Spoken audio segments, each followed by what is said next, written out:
Chapter 458. Did you see the flowers?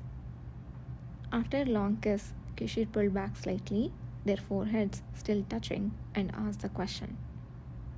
Yes, I did. They were everywhere, hard to miss. Kishir burst into laughter, leaning against the window. The man's eyes sparkled mischievously as he hugged Either's waist.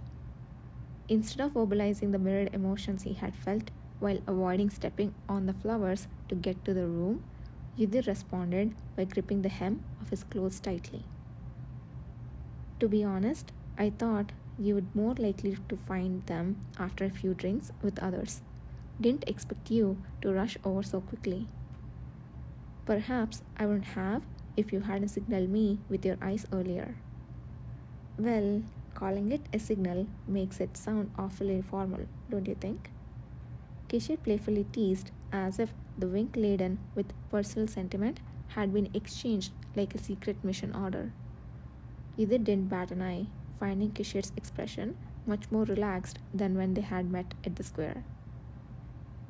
Indeed, there were many, but thank you nonetheless. So, how many should I give you next time to hit the sweet spot? Do tell, I'll prepare accordingly. His ability to smoothly and cheekily suggest he would give flowers again was quite impressive.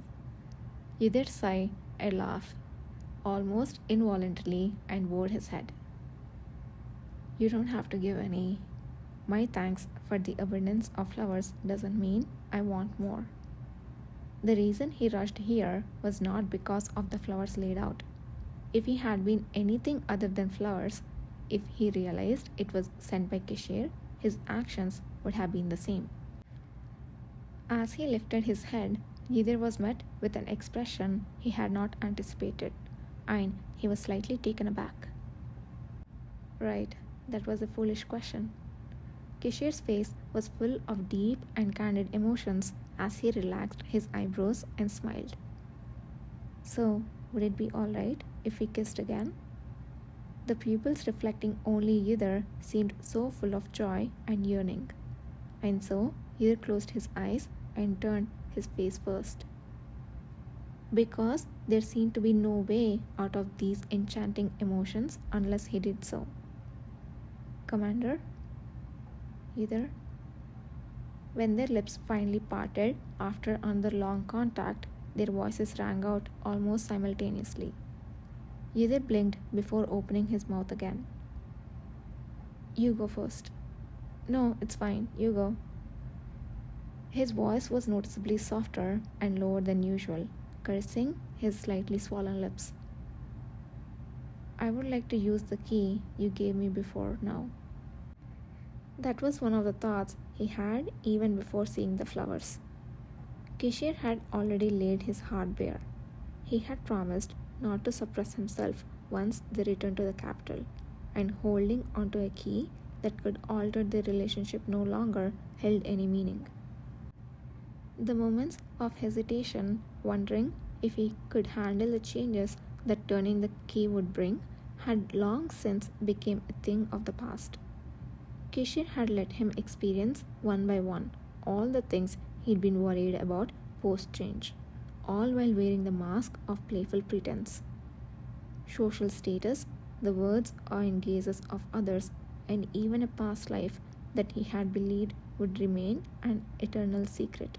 Once all these barriers were shattered by Kishir, he found their significance surprisingly negligible. Acknowledging this truth lightened the weight of the key that had been subtly pressing on the corner of his heart.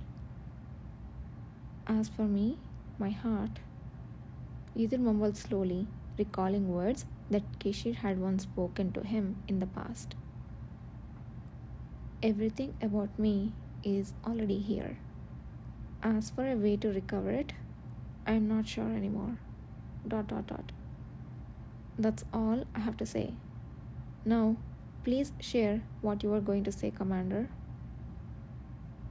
My God, a barely audible sigh seemed to escape.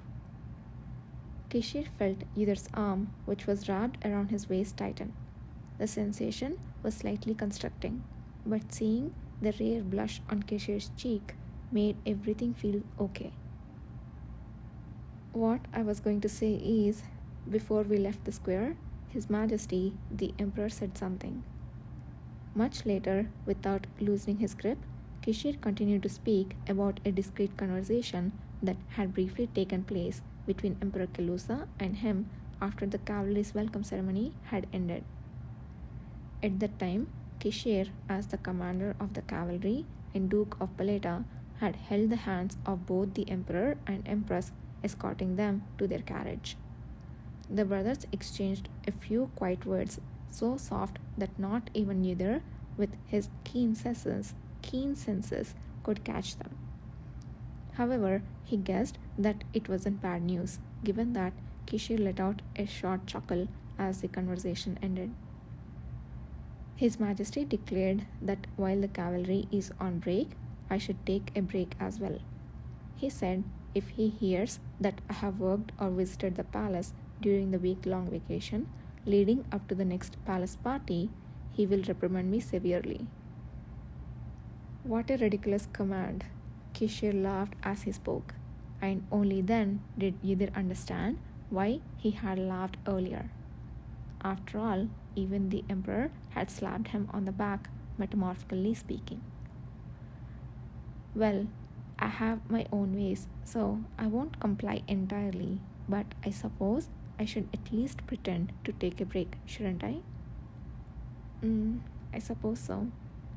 And luckily, I have an attractive partner right in front of me, who just exchanged heartfelt confessions with me. ... Even though he had said something similar himself, hearing it from Keshir made it extraordinarily difficult to bear. It seemed that, even with all the barriers shattered, Keshir La Or's innate disposition wasn't going to change. So, what do you think I should do? Yudhir stared at the mischievous smile. For some reason, it seemed that the heat rising on Keshir's face was more intense than before. Could it be? Is it not just my imagination? Yudhir examined Keshir's face closely before asking.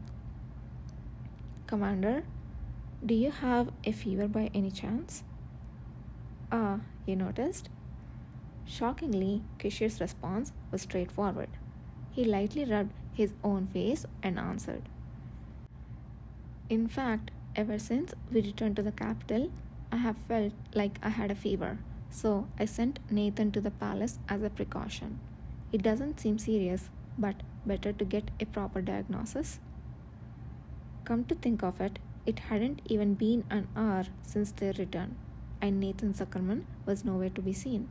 So he had been running an errand to the palace. And here I was, completely unaware. Damn it. It seemed that he had truly been out of his mind. Even without considering Keshir's unique physical condition, he had seen enough people fall ill suddenly after completing a significant mission and letting their guard down in his previous life. He should have at least considered the possibility.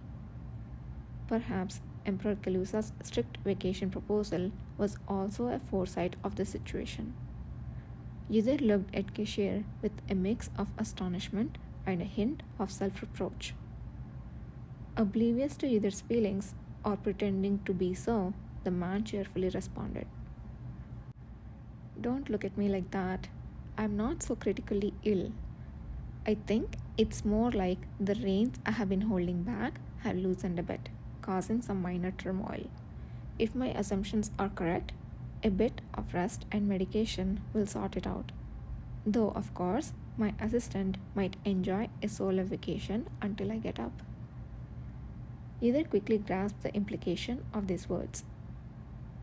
What other reason could there be for loosening the reins as soon as he returned to the capital, other than the matter they had promised in the West? Yudhir remained silent for a long time before covering his eyes. One thing is certain. What is it? The first thing we should do during this vacation is look after your health. I don't need nursing, but we do have to continue some tests that we couldn't finish earlier, and Ydir lowered his hand and looked squarely into Kishir's eyes. His heart skipped a beat between the gaze they shared. I have no intention of enjoying the vacation alone. Does that mean I can interpret your words the way I want to? The arm around his waist tightened its grip a bit more. Now, most of his body was in contact with the spear with his weight fully placed on it. Ydir felt a soft touch climbing up his back over his clothes and nodding his head. Yes,